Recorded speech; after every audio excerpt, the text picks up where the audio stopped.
تصویر پیش کروں گا. نعیم اختر خادمی وہ کہتے ہوئے نظر آتے ہیں میدان میں آ گئے ہیں تو پھر کھل کے بات ہو. میدان میں آ گئے ہیں تو پھر کھل کے بات ہو. ہم تو علی کے ساتھ ہیں, تم کس کے ساتھ ہو؟ میدان میں آ گئے ہیں تو پھر کھل کے بات ہو.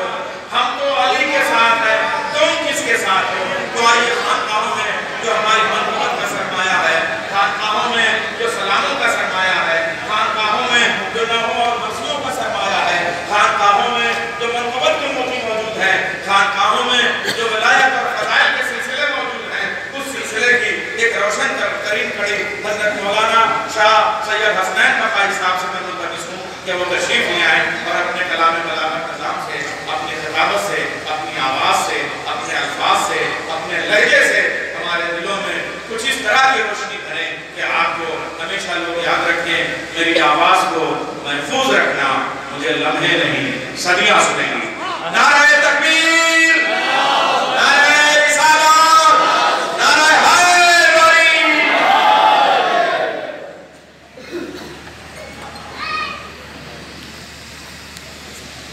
تمامی معزز سامعین السلام علیکم ورحمۃ اللہ تعالی. نحمده ونصلي ونسلم على نبينا الكريم. أما بعد فأعوذ بالله من الشيطان الرجيم. بسم الله الرحمن الرحيم. قال الله تعالى في القرآن الكريم والفرقان الحكيم: قل لا أسألكم عليه أجرا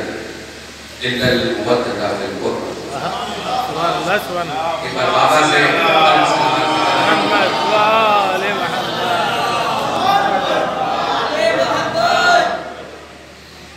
عزیزانی گرامی, یہ جو آیت مبارکہ آپ تمامی حضرات کے درگوش کی, اس کا لفظ بلفظ ترجمہ ہر مومن کے قلوب میں موجود ہے. بے شک. لیکن ایسے جانے گرامی,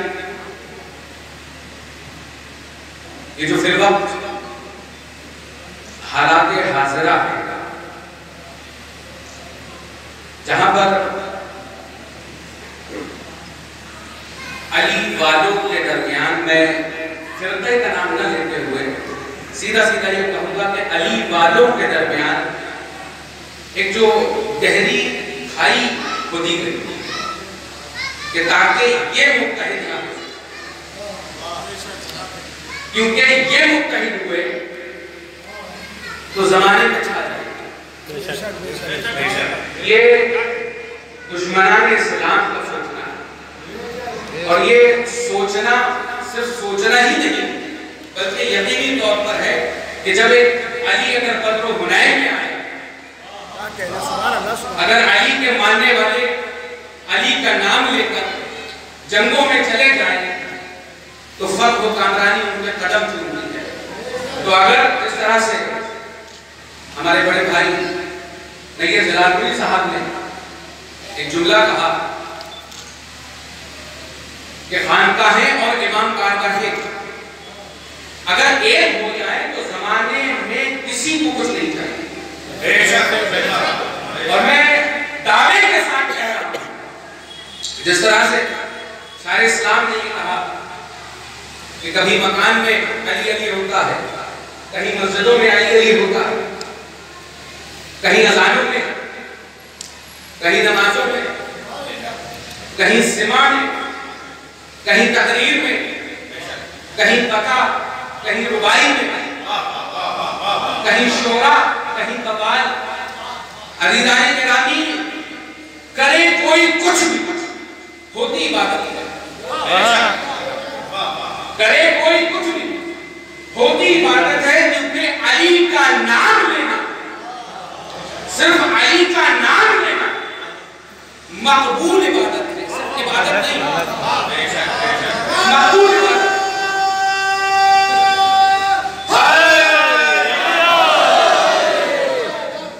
مقبول عبادت.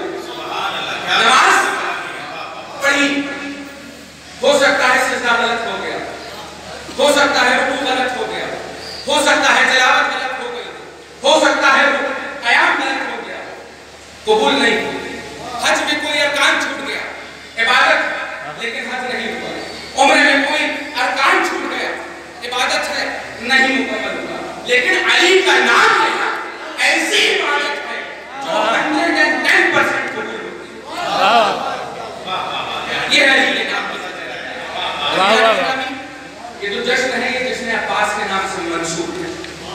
لیکن عزیزان گرامی آج من بالکل نہیں ہے کہ جناب عباس کے اوپر بولوں. آج من اس چیز پر ہے کہ وہاں تک بات پہنچائی جائے جہاں تک بات پہنچی نہیں. کیونکہ تبلیغ مسلمانوں کے بجائے ان لوگوں کے درمیان ہونی چاہیے کہ جن کے پاس اسلام موجود نہ ہو. تو مومنین کو سمجھانے والا میں کون ہوگا؟ تو عزیزان گرامی بات اگر مسلمانوں تک پہنچ جائے تو وہ ہمارے لیے زیادہ نفع بخش ہوگی اور سود بخش ہوگی. عزیزان گرامی آج تشویش آج لوگ سوچ میں اس وجہ سے ہے کہ علی کو کم مانے یا زیادہ مانے. توجہ چاہتا ہوں اس چیز پر کہ لوگ سوچ یہ رہے ہیں آج کل کہ علی کو کم مانے یا زیادہ مانے. اگر علی کو زیادہ مان لیا تو کچھ فتویٰ فیکٹری ہیں وہ یہ کہیں گی کہ آپ شیعہ ہو گئے، آپ شیعہ ہو گئے. اس لیے ہمارے کچھ اہل سنت والجماعت کے بھائی ایسے بھی ہوتے ہیں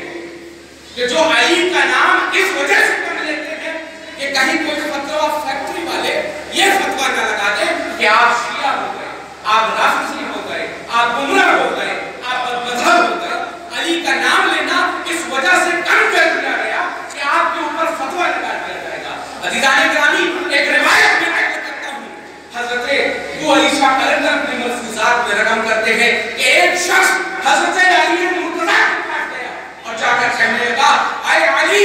میں آپ سے محبت کا دعویٰ کرتا ہوں. تو جناب علی مرتضیٰ یہ ارشاد فرماتے ہیں تو زمانے کی رسوائی کے لیے تیار ہو جاؤ اگر مجھ سے محبت کا دعویٰ. عزیزان گرامی چاہے وہ بہلول ہو، چاہے وہ مصر ہو، چاہے وہ گزر و کمبر ہو، عزیزان گرامی ہم علی والوں کے اوپر ابتدا سے لے کر انتہا تک جب تک امام کا ظہور نہ ہوگا ہم پر پتھر ضرور چلیں گے. ہم کو گمراہیت کا، ہم کو بدمذہبیت کا فتویٰ ضرور لگایا جائے گا. لیکن اور کی چیز یہ ہونی چاہیے کہ ہمارے ہاتھوں سے دامن علی یا دامن اہل بیت چھوٹنا نہیں. واقعہ میں نقل کرتا ہوں کہ حضرت کیونکہ یہ جو ابتدا کی ہمارے نیر جلالپوری صاحب نے کہ خانقاہوں میں روایت کیا ہے تو میں صرف اور صرف آج خانقاہوں کی جانب سے آپ تمام اشارت پیش کی رقم ایک مرتبہ حضرت بہلول دانا ایک نہر کے کنارے بیٹھتے ہیں، ہاتھ میں ایک کوزہ لیے ہوئے ہیں اور نہر کی طرف ایک کوزہ پکڑے ہوئے ہیں. نہر سے کوزہ اٹھاتے ہیں. حضرت بابا بلے شاہ نے ملفوظات میں یہ لکھ رہے ہیں نہر سے کوزہ اٹھایا، نہر سے یہ پانی بھرا اس پر اور دوسرے کوزے میں خالی کوزے میں ڈال دیا. حتیٰ کہ وہ پانی جس سے اٹھا رہے تھے دوسرے کوزے میں ڈال رہے تھے وہ کوزہ بھر گیا، وہ خالی کوزہ بھر گیا، اتنا بھرا کہ وہ بہنے لگا. بیٹھے بیٹھے لوگوں کے درمیان پہنچنے لگا، لوگ اکٹھا ہونے لگے، اکٹھا ہو کے کہنے لگے بہلول تم پاگل ہو، تم کیا پاگل ہو؟ اس کوزے کو اٹھاتے ہو اور اس کوزے میں ڈالتے ہو، اس کا پانی اس میں ڈالتے ہو، حتیٰ کہ یہ پانی بھر چکا ہے اور یہ کوزہ بہہ رہا ہے، تو لہذا یہ کیا کام کر رہے ہو؟ تو حضرت بابا بلے شاہ کھڑے ہو، حضرت بہلول دانا کھڑے ہوتے ہیں اور کھڑے ہو کے رقص کرتے ہیں اور رقص کر کے ایک جملہ کہتے ہیں کہ آج یہ پوری نہر میں اس چھوٹے سے کوزے میں پرو دوں گا، اس چھوٹے سے کوزے میں ڈال دوں گا. تو عزیزان گرامی کہتے ہیں یہ جملہ کہنا تھا، لوگ ہاتھ پکڑتے ہیں بہلول دانا کو اور کہتے ہیں کہ تم سچ میں پاگل ہو، اتنی بڑی نہر اور اتنے چھوٹے کوزے میں کیسے ہو سکتی ہے؟ حضرت بہلول دانا ان کا ہاتھ چھڑاتے ہیں، چھڑا کر رقص کرتے ہیں، علی کا نام لیتے ہیں، لے کے کہتے ہیں یہی تو تم کو سمجھانا ہے، اتنی بڑی نہر جب اتنے چھوٹے کوزے میں نہیں آ سکتی تو اتنا بڑا علی اتنی چھوٹی آنکھوں میں کیسے؟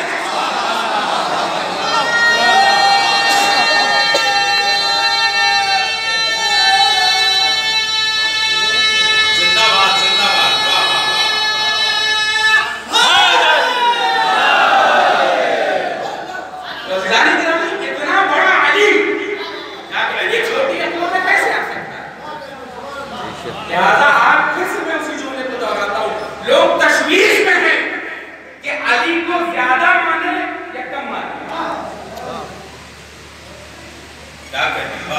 لیکن خانقاہوں نے بتایا کہ ہماری ابتدا بھی علی اور ہماری انتہا بھی علی۔ رسول کریم نے حدیث میں یہ نہیں کہا تھا کہ جہاں حق ہو وہاں علی کو دیکھو، بلکہ یہ جملہ کہا تھا کہ جہاں علی ہو گرامی علی کو ماننے والوں کے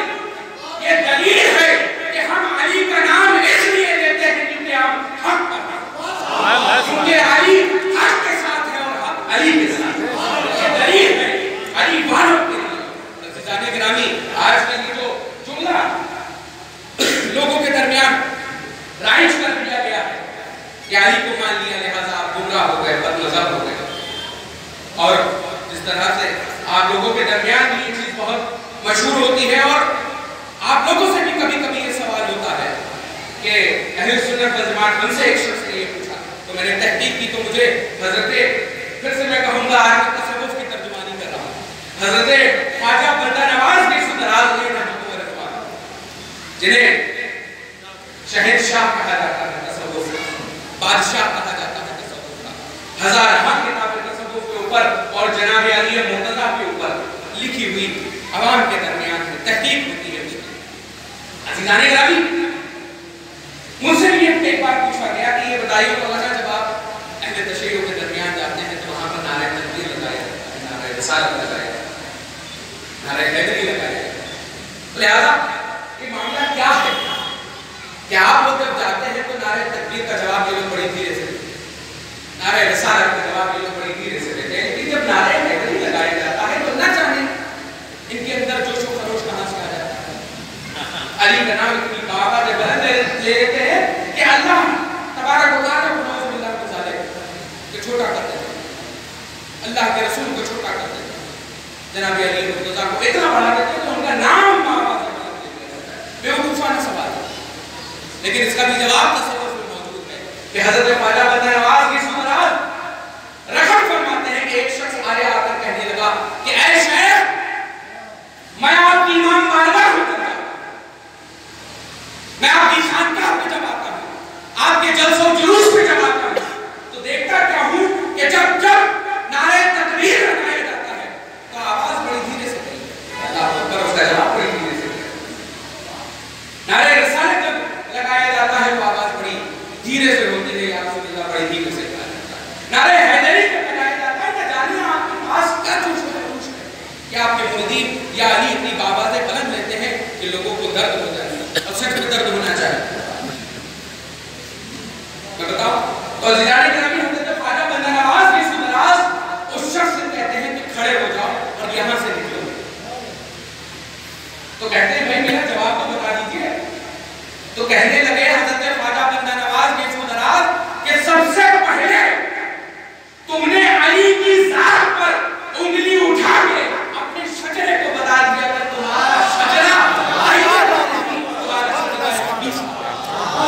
کیونکہ علی کی ذات پر انگلی وہی اٹھا سکتا ہے کہ جس کے شجرے میں کوئی نہیں اٹھا۔ دوسری چیز حضرت خواجہ بندہ نواز کے سدراز یہ ارشاد فرماتے ہیں کہ ہماری خانقاہ میں، ہماری درسگاہ میں، ہماری امام بارگاہ میں نعرہ تکبیر اور نعرہ رسالت اور نعرہ حیدری کا جواب اس طرح سے دیا جاتا ہے کہ جب اللہ کی وحدانیت پر حملہ ہوتا رہا تب تک ہم نے اللہ اکبر بڑی تیزی سے کہا، اور جب اللہ کے رسول کی رسالت پر حملہ ہوتا رہا تب تک یا رسول اللہ ہم نے بڑی تیزی سے کہا، اور آنے والے وقت میں جب علی کی ولایت پر حملہ ہوتا رہے گا لوگوں کے دلوں کو جلانے کے لیے نعرہ حیدر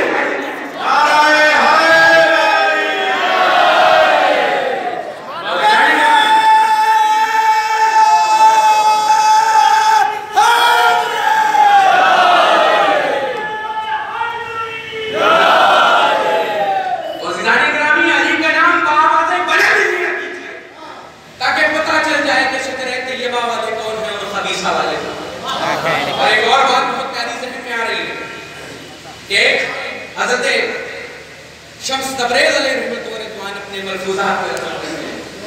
کہ اس میں بھی بہت سے لوگ اختلاف کرتے ہیں، کیونکہ عزیزان گرامی یہ جو دین ہے،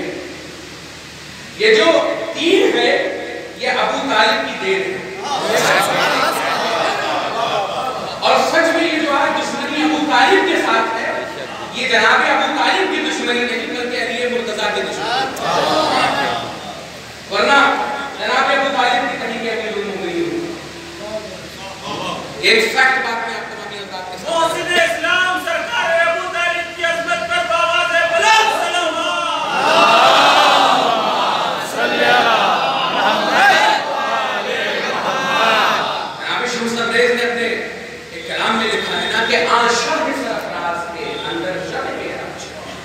باہر مختار کرتے ہیں لوگ اس میں بھی اختلاف کرتے ہیں، اس میں بھی اختلاف کرتے ہیں، کہتے ہیں کہ علی نہیں ہے،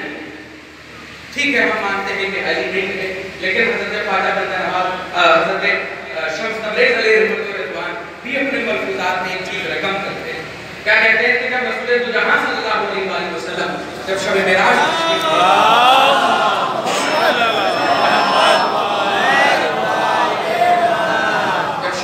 تشریف لے گئے،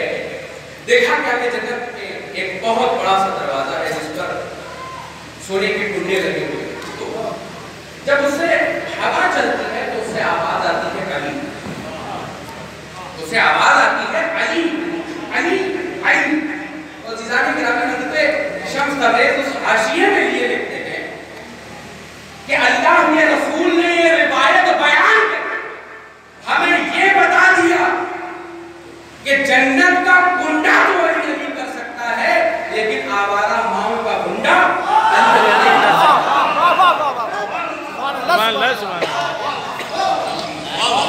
کیونکہ علی کو ماننے کے لیے نسل خون کا پاک ہونا ضروری ہے، تو لہذا اب کوئی علی مانے یا نہ مانے تو ہمیں صرف دیکھنا یہ ہے، روایت یہ کہتی ہے، متفق علیہ روایت یہ کہتی ہے کہ اہل بیت علیہ السلام کو ماننے نہ ماننے والا شخص تین حال سے خالی نہیں ہوتا، یا تو وہ منافق ہوتا ہے، یا تو وہ حالت ناپاکی میں پیٹ میں آیا ہوتا ہے، یا تو وہ تو غور کرنے والی چیز یہ ہے، غور کرنے والی چیز ہے کہ کوئی مانے یا نہ مانے اس میں ہمارا کچھ نہیں جاتا، کوئی علی کو پکڑ لے اس میں علی کا کچھ نہیں جاتا، اور کوئی علی کو چھوڑ دے اس میں علی کا کچھ نہیں جاتا، البتہ یہ ضرور ہے کہ جسے علی چھوڑ دے اس کا بچتا بھی کچھ نہیں،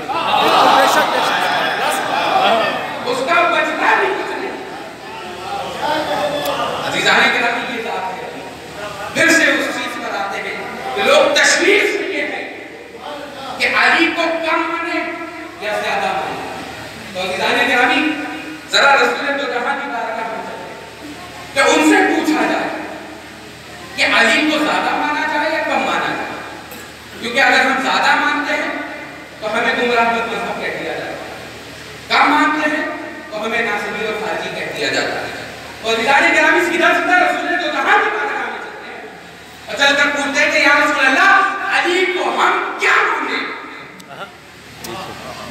مسجد نبوی ہے، غور کرنے کا ایک واقعہ، مسجد نبوی ہے، آپ رسول دو جہاں صلی اللہ علیہ وسلم محفل لگائے ہوئے بیٹھے ہیں، وہاں پر ایک صحابی رسول پوچھتے ہیں کہ یا رسول اللہ صدا کہو ملبابی نے کہ میرے ماں باپ آپ کا قربان ہوتے ہیں، یہ مجھے بتائیے کہ قرآن کریم میں یہ جو آیت ہے اہدنا الصراط المستقیم، تو یہ صراط مستقیم یہ سیدھا راستہ ہے،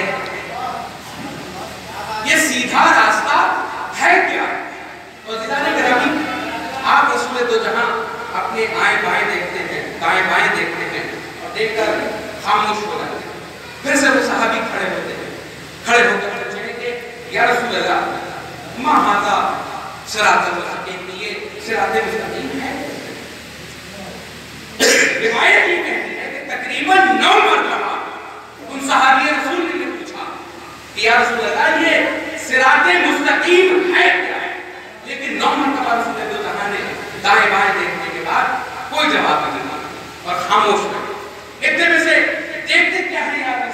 رسول کریم کہ سامنے سے علی ابن ابی طالب تشریف ہے، جیسے ہی علی آتے ہیں علی کو اپنے بغل میں بیٹھاتے ہیں اور صحابی سے کہتے ہیں اب پوچھو کیا پوچھتے ہیں،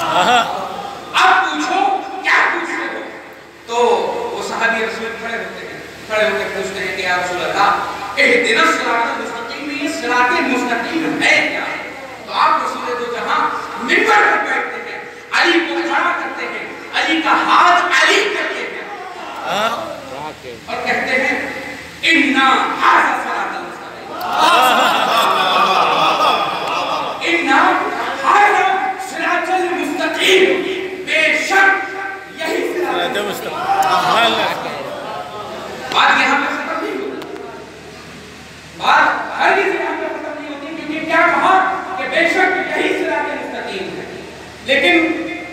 نحویوں نے، صرفیوں نے جو نحو اور صرف قائم کرتے ہیں، انہوں نے دیکھا کہ اِنَّا ایک حرف تنبیہ ہے، اِنَّا ایک حرف تنبیہ ہے، اور اردو کے مطابق یہ بھی ایک حرف تنبیہ ہے. کیونکہ اگر میں راستے سے یہاں سے نکلوں اور پوچھو کہ مراد آباد جانے کا راستہ کون سا ہے، تو ایک صاحب بتائیں گے کہ آپ سیدھے جائیے، دائیں مڑ جائیے گا، پھر وہاں سے سیدھا چلے جائیے گا، اور اگر آپ شارٹ کٹ چاہتے ہیں تو اندر سے اس طرف سے چلے جائیے گا اور وہاں مڑ جائیے گا، وہاں پہنچ جائیں گے آپ مراد آباد. لیکن عزیزان گرامی، اگر کوئی شخص یہ بیان کرے آپ سیدھا جائیے گا، دائیں مڑیے گا، اس کے بعد سیدھا چلے جائیں گے، یہی راستہ صراط مستقیم، یہی راستہ مراد آباد کا ہے. اب غور کرنے والی چیز ہے کہ رسول دو جہاں صلی اللہ علیہ وسلم نے ارشاد فرمایا اِنَّا هَذَا الصِّرَاطَ الْمُسْتَقِيمَ، صرف اور صرف یہی سیدھا راستہ ہے. اب عزیزان گرامی کسی اور کی طرف کوئی رخ بدل کرے تو آپ سمجھ جائیے کہ وہ کون ہے. اب غور کرنے والی ایک چیز اور ہے کہ جب شیطان کو اللہ نے اپنی بارگاہ سے نکالا تھا تو شیطان کا جملہ کیا تھا؟ اگر تاریخ کے مطابق دیکھا جائے تو شیطان کا جملہ تھا کہ اے خدا، میں تیرے بندوں کو صراط مستقیم سے بھٹکاؤں گا. اے خدا، میں تیرے بندوں کو صراط مستقیم سے بھٹکاؤں گا. اور ایک طرف جملہ ہے رسول دو جہاں اِنَّا هَذَا الصِّرَاطَ الْمُسْتَقِيمَ، بے شک یہی صراط مستقیم ہے. دوسری طرف شیطان کا جملہ کہ میں تیرے بندوں کو صراط مستقیم سے بھٹکاؤں گا. تو عزیزان گرامی، آج اس زمانے میں چاہے جتنی بڑی داڑھی والا کیوں نہ ہو، جتنی بڑی ٹوپی والا کیوں نہ ہو، جتنے بڑے عوامے والا کیوں نہ ہو، جتنی بڑی عوام والا کیوں نہ ہو، اگر علی سے بھٹکانے کی کوشش کرے سمجھ لیجئے گا شیطان کا رشتہ دار.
کیونکہ آج کل لوگ پھیر بدل کر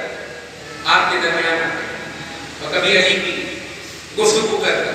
کبھی علی کو نعوذ باللہ کہ جس کی تصدیق تک ممکن نہیں، جس لفظ کی تصدیق تک ممکن نہیں، اس کی تصدیق کرنے کی ناکام کوشش کرتے ہیں. تو عزیزان گرامی، آپ تمامی حضرات کے لیے یہ کہنا چاہتا ہوں کہ علی کو کم مانے یا زیادہ مانے، اس پہ مت پڑیے. اور خاص کر یہ جملہ اہل سنت والجماعت ہمارے اہل سنت بھائیوں کے لیے ہے کہ آپ اس چیز پر مت پڑیے کہ کبھی بھی یہ سوچنا نہ پڑے کہ علی کو کم مانا جائے یا زیادہ مانا جائے. عزیزان گرامی، علی کو ماننا ایمان کی دلیل ہے۔ علی کو ماننا اسلام میں مسلمان ہونے کی دلیل ہے۔ یہ ہے غور کرنے والی چیز۔ اور عزیزان گرامی، یہ جو آیت مکرمہ آپ تمام حضرات کے سامنے اس کا چونکہ مولانا عمیر الیاسی صاحب تشریف لے جانا چاہتے ہیں کہ دہلی، تو میں مختصر اپنے آپ تمام حضرات کے سامنے صرف چند منٹ میں اس آیت کی تفسیر بیان کر کے آپ تمام حضرات کے سامنے سے رخصت ہو جاتا۔ عزیزان گرامی، میں نے آپ تمام حضرات کے سامنے ایک آیت مکرمہ ذکر کی جس کو عوام الناس کے اعتبار سے آیت مبدل کہا جاتا ہے۔ آپ نے تفاسیر اگر سنی ہوگی یا پڑھی ہوگی تو آپ نے اپنی فقہ کے مطابق یا اپنی معرفت کے مطابق پڑھی اور سنی ہوگی، لیکن ایک خانقاہ آیت مبدل کے لیے اور مبدل کی تعدیل کے لیے کیا کہتی ہے وہ میں آپ کا انداز کے سامنے رکھتا ہوں۔ تو قرآن کریم میں یہ پوچھا گیا، قرآن کریم میں یہ حکم دیا گیا، اور وہ لوگ جو اجر رسالت دینا چاہتے ہیں ان کو چاہیے کہ وہ میرے قرابت داروں سے مبدل کریں۔ اور خاص کر کے جملہ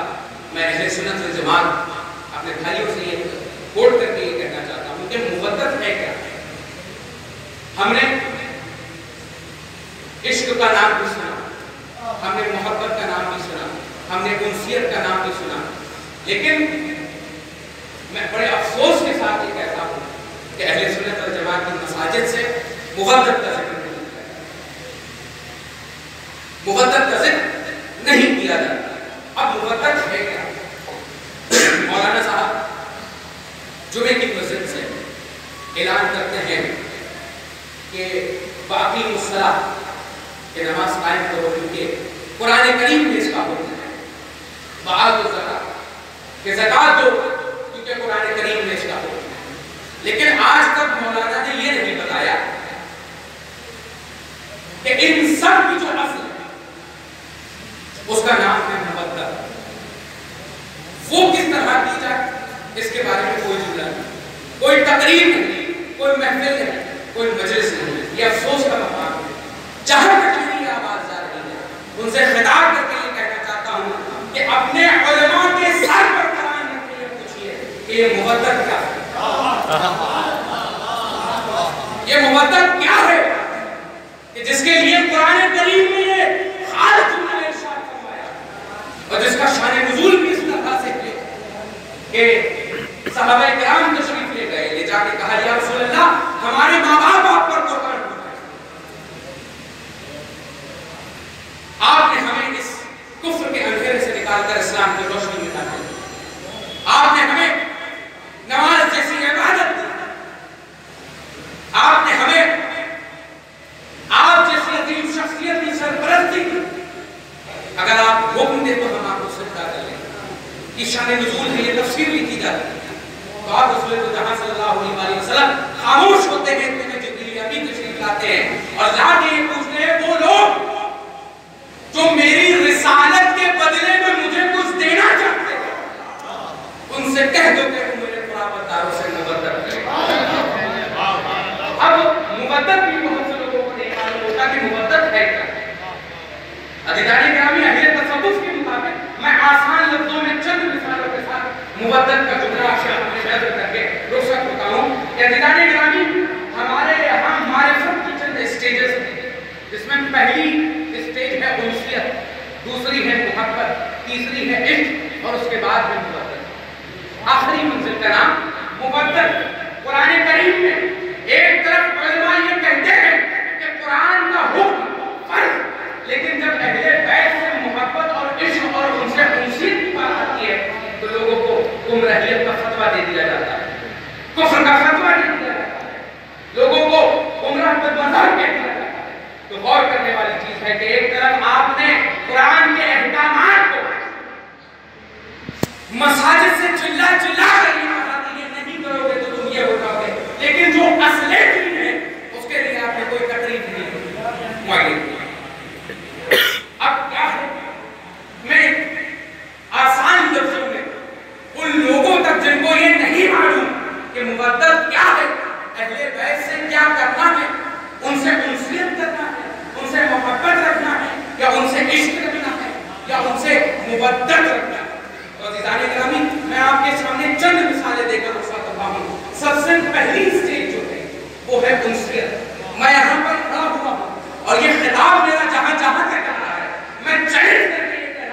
کہ میرے ان جملوں کو کوئی کنڈم کر کے دکھا دے، میں زندگی پر اس کی غلامی کروں گا، کیونکہ یہ جملے میرے نہیں ہیں، یہ جملے امیر خسرو کے ہیں، یہ جملے نظام الدین اولیاء کے ہیں، یہ جملے حضرت ابو علی شاہ قلندر کے ہیں، یہ جملے حضرت شہباز قلندر کے ہیں، یہ جملے تمام ان اولیاء اللہ کے ہیں کہ جنہوں نے دعوے اہل بیت محبت کیا ہے۔ آج لوگ ہم پر علی ولی اللہ کے اوپر فتوے لگاتے تھے، ہمارے نیب جلال صاحب نے کہا کہ کوئی اردو میں مانتا ہے کوئی عربی میں مانتا ہے، تو ایسے لیے ڈیبیٹ ہو رہی ہے، وہاں پر یہ کہا گیا، یہ پوچھا میں نے، یہ بتایا انہوں نے یہ پوچھا کہ آپ علی ولی اللہ بھی آپ اپنے اوراد و وظائف کے ساتھ پڑھتے ہیں، یہ تو شیعوں کا جملہ ہے اور آپ شیعہ ہو گئے، آپ عاصی ہو گئے، لہذا آپ گمراہ بھی ہیں، بد مذہب بھی ہیں۔ میں نے کہا مولانا کہا کہ جملہ یہ بتائیے کہ آپ حضرت وارث پاک عالم پناہ کو آپ ولی مانتے ہیں، تو کہنے لگے بالکل مانتے ہیں۔ میں نے کہا کہ آپ نے بتائیے کہ حضرت امیر خسرو کو ولی مانتے ہیں، تو کہنے لگے بالکل مانتے ہیں۔ میں نے پوچھا نظام الدین اولیاء کو، کہنے لگے بالکل مانتے ہیں۔ میں نے کہا قطب الدین بختیار کاکی کو، کہنے لگے بالکل مانتے ہیں۔ میں نے کہا خواجہ غریب نواز کو، کہنے لگے بالکل مانتے ہیں۔ میں نے کہا یہ بتائیے امام حسین کو، کہنے بالکل ولی مانتے ہیں۔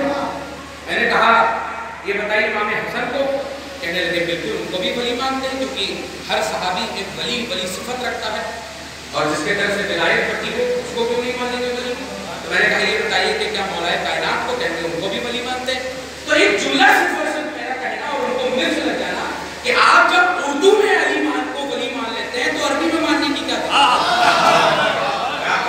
آپ جب اردو میں علی کو ولی مان سکتے ہیں تو عربی میں ماننے میں کیا دقت ہے؟ جانے گرامی صرف سوچ کا فرق ہے اور ضد کا فرق ہے۔ ضد ہے یہ ضد ہے کہ انہوں نے علی ولی اللہ کہا کہ کیوں نہیں کہا۔ جانے گرامی تصوف کے کوئی بھی بغیر مکمل نہیں پانی سے، میں جلدی جلدی اپنے الفاظات کو ختم کر رہا ہوں کہ مچھلی کو پانی سے مبدت ہوتے ہیں کہ وہ اس کے بغیر زندہ نہیں رہ سکتا۔ جانے گرامی ہمیں اہل بیت کرنا، انسیت بھی نہیں رکھنی، محبت بھی نہیں رکھنی، عشق بھی نہیں رکھنا، ہمیں رکھنا ہے تو محبت کو رکھنا ہے، کیونکہ جس طرح سے مچھلی پانی کے بغیر زندہ نہیں رہ سکتی، اس طرح سے ایک مسلمان اہل بیت اپنی زندگی اپنے اسلام کے بغیر اپنی زندگی یہ ہوتی ہے مبدت۔ اب اپنے علماء کے سر پر قرآن رکھ کر پوچھو کہ مبدت کسے کہتے ہیں، عشق کسے کہتے ہیں، محبت کسے کہتے ہیں، تصوف کیا ہے؟ اس کے مطابق علماء سے یہ پوچھا جائے کہ مبدت کیا ہے، تب پتا چلے گا کہ علی سے کیا کیا جائے، حسن سے کیا کیا جائے، حسین سے کیا کیا جائے، اور ان اہل بیت علیہ السلام اور ان نصوص قدسیہ سے کیا کہا جائے۔ اور قبل پتہ نہیں آخری جملہ آپ کو محمد صاحب کے سامنے کہتا ہوا چلا جاؤں، کیونکہ یہ منصوب جناب عباس علیہ السلام سے ایک آخری جملہ شاید کہ میں نے ایک کتاب میں پڑھا تھا اپنے بچپن میں، ایک مرتبہ کیونکہ یہ جشن 19 میں منسوب ہے، میں بغیر ان کے ذکر کے یہ خطابت مکمل نہیں ہو سکتی، کیونکہ حضرت انتظار